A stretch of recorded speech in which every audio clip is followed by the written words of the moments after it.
प्राजक्ता तुकाराम शेलार हे डॉक्टर झालेले. तर महाराज आपल्या वागदरे गावची ही सुकन्या आहे आणि ही प्रथमच आपल्या गावचे डॉक्टर झालेली ही मुलगी आहे. तर आपल्याला याबद्दल काय वाटतंय? कुमारी प्राजक्ता तुकाराम शेलार ही मुलगी आमच्या गावातून आता पहिल्यांदाच ज्यावेळी डॉक्टरेट होते त्यावेळी आमचा ऊर स्वाभिमानानं भरून येतो. कारण आमच्या गावामध्ये आत्तापर्यंत या क्षेत्रात कोणीही पदार्पण केलेलं नाही आणि कोणी आजपर्यंत डॉक्टर झालेलं नाही. कोणी इंजिनियर आहेत, कोणी शिक्षक आहेत, कोणी वकील आहे, अशा पद्धतीमध्ये आहेत. पण डॉक्टर क्षेत्रामध्ये पहिल्यांदाच या मुलीनं पदार्पण केलेलं आहे. त्याचं आम्हाला अत्यंत कौतुक वाटतं. कौतुक का वाटतं तर तिचे जे आजोबा आहेत कैलासवासी ज्ञानदेव नारायण शेलार यांनी काही काळ आमच्या गावामध्ये सरपंच पद भूषवलं. गाव उत्तमरित्या विकासाच्या दृष्टीनं त्यांनी वाटचाल केली आणि एवढं मोठं त्यांचं कुटुंब होतं की एवढं कुटुंब सांभाळत असताना सगळे भाऊ, त्यांची मुलं आणि यांचा सांभाळ करून शेती करून मुलांना चांगलं शिक्षण दिलं. तिचे वडील जे आहेत तुकाराम शेलार यांना D.Ed वगैरे पर्यंत पदवीधर बनवून त्यांना शिक्षण क्षेत्रामध्ये त्यांनी सुद्धा आपला ठसा उमटवला.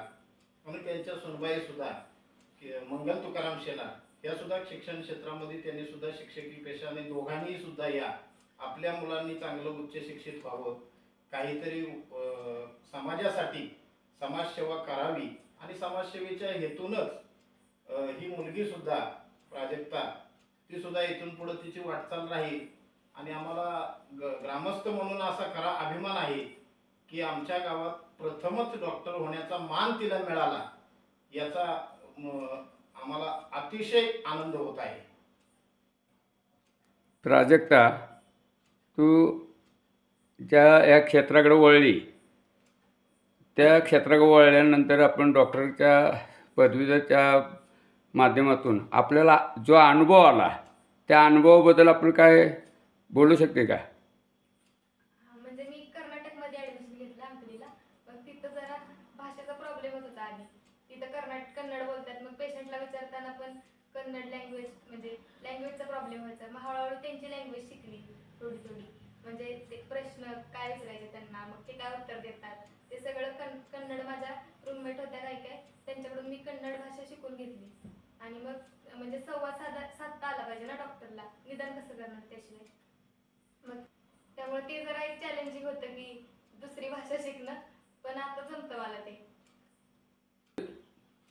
आता नुकतेच तू उत्तीर्ण झालेले आहे, तुला चांगल्या पद्धतीचे मार्क पडलेले आहेत आणि तुझं लोकांचे भरभरून तुझं कौतुकसुद्धा केलेलं आहे. तुझी पुढील जी भविष्याचं जे विचार आहेत किंवा पुढील दिशा आहे ती काय असणार आहे नेमकी?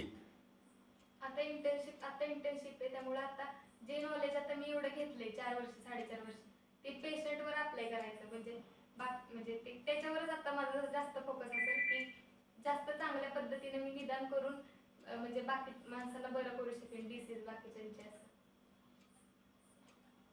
मी शेलार गुरुजींना विचारतो की आपल्या मुलांना आपण जे शिक्षण दिलेले आणि मुलं चांगल्या पद्धतीचं तुम्ही शिकवलेले किंवा त्यांना ज्या मार्गावरती लावलेले त्याने अतिशय चांगल्या पद्धतीचं गुणवत्ता मिळवून त्या यश संपादन केलेले, तर त्याबद्दल तुम्हाला काय वाटतं? आता आमची मुलं पहिलीपासून 7वीपर्यंत जिल्हा परिषद शाळेत शिकली आणि पुढे नंतर मग आम्ही माध्यमिक शाळेत गेलो. आपल्याला जिल्हा परिषद 7वीपर्यंत वर्ग आहेत. आणि खरं तर माझी इच्छा डॉक्टर किंवा इंजिनियर असं व्हायची होती, पण आमची परिस्थितीमुळे मला ते शक्य नाही. वडिलांनी शिक्षकच केलं, कारण बाकी सगळे मुंबईला, मग इथं गावात कोणतरी माझ्याजवळ पाहिजे म्हणून त्यांची एक अपेक्षा, तू शिक्षक हो म्हणून शिक्षक झालो. तर निदान मुलांना ते डॉक्टर इंजिनियर करावं या उद्देशाने मी तिच्या मागे लावलो. खरं तर तिची इच्छा इंजिनियर व्हायची किंवा तिला विमान उडवायचं होतं, वैमानिक पायलट. तर मी सांगितलं डॉक्टर झालीस तर तू पायलट स्वतः घेऊ शकतेस विमान, पायलट होण्यापेक्षा.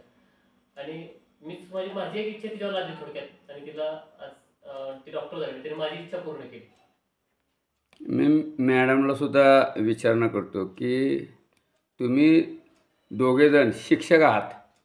जसं माताडीचा का मुलगा माताडीच होतो किंवा तलाट्याचा मुलगा तलाठी होतो, तसं तुम्ही शिक्षक असून तुम्हाला असं नाही का वाटलं की आपले मुलं आपल्याबरोबर शिक्षक व्हावीत, किंवा त्याबद्दल तुमचं काय मत आहे? आता आमच्या काळामध्ये तशी परिस्थिती होती की आई वडील सांगतील तिथं आपण जायचं. पण आताच थोडंसं पिढीनुसार बदल झालाय आणि त्यामुळे मुलांचा विचार प्रामुख्याने केला जातो की मुलांची इच्छा काय आहे, त्यांना कोणत्या क्षेत्रात आवड आहे, कोणतं क्षेत्र त्यांना म्हणजे चॅलेंजिंग वाटते किंवा कोणत्या क्षेत्रामध्ये जास्तीत जास्त त्यांना प्रगती करता येईल. मग तसं क्षेत्र ते निवडतात आणि त्याप्रमाणे ते त्यानुसारच कोणता विभाग घ्यायचा आहे ते निवडतात. मग आता हिच्या वेळी काय झालं की तिला खरं तर इंजिनिअरिंग व्हायचं होतं एरोनॉटिकल. पण त्यावेळी तिच्या पप्पांची इच्छा होती की तिनं डॉक्टर व्हावं म्हणून आणि त्यानुसार तिनं अचानक 11वी-12वी नंतर तिचा विचार बदलून ती त्या क्षेत्रामध्ये आली. म्हणजे आम्ही जरी शिक्षक असलो तरीसुद्धा मुलांनी तेच व्हावं असं आमचं त्यांच्यावर कधीही कोणत्याही दोन्ही मुलांवर आम्ही त्याचं बंधन लादलेलं नाही. त्यामुळे तिनं जे क्षेत्र निवडले त्या क्षेत्रामध्ये ती यशस्वी झाली, त्याचा आम्हाला खूप म्हणजे आनंद आहे मनापासून आणि सर्वजण तिचं सगळ्या ह्याच्यातून कौतुक होते त्याच्याबद्दल. म्हणजे खरं तर सगळ्यांचं आभारच आहे त्यासाठी. मी एवढंच सांगते. त्यांनी हा क्षेत्र तुम्ही सांगितलं, परंतु त्यांनी स्वतंत्र ते अंमलात आणूशानी किंवा ते क्षेत्रामुळे वळवशानी त्यांनी ते यशस्वीपणे पार पाडलेले आहे. मग तुमचं मत काय आहे की तिनं जॉब करावा का वैयक्तिक आपलं म्हणजे स्वतंत्र आपला व्यवसाय करावा? नाही, तो शेवटी तिचा पूर्णतः आम्ही तिला स्वातंत्र्य दिले की तिला कसं योग्य वाटते. कारण पुढचं जसं होईल त्याप्रमाणे ती करणारच आहे. म्हणजे आत्ता तिनं सांगितलं की ती आता सध्या तरी इंटर्नशिपला जास्त प्राधान्य दिले तिने की जास्तीत जास्त पेशंट कसे हाताळता येतील आणि तिचं जे प्रॅक्टिकल नॉलेज आहे त्यांच्यापर्यंत कडून कसं घेता येईल की ते ती आता सध्या तरी तिचं फोकस त्याच्याकडे आहे. मग त्याच्यानंतर ती ठरवणारच आहे की ती आता पुढं काय करेल ते.